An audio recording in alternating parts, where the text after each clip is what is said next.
I remember in Spain literally going from door to door with a bag full of really bad Jesus videos and preying upon unsuspecting Spanish mothers in their apartments in the middle of the day, trying to lead them into some conversation with a set of rhetorical clown tricks.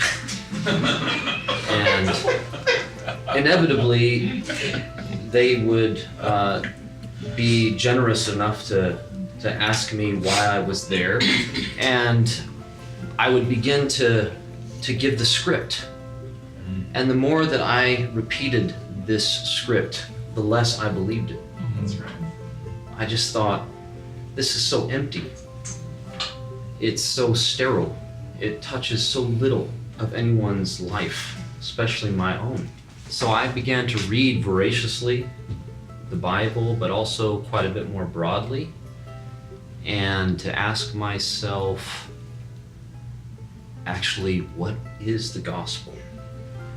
I had left my missionary training and upbringing with the impression that on the mission field, the church was primarily a mechanism of dissemination, maybe a support group. And I began to gravitate to old people because I felt like they carried with them often a memory that I needed. They had outlived some of the lies of their youth.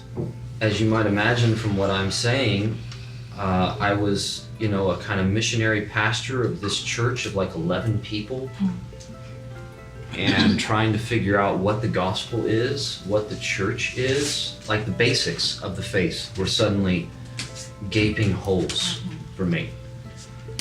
And the result is that my theological formation has been determined always by pastoral angst.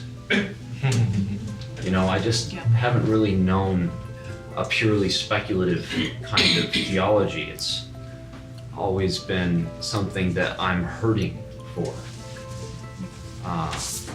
So that's maybe partly why I'm not really seeking existential peace.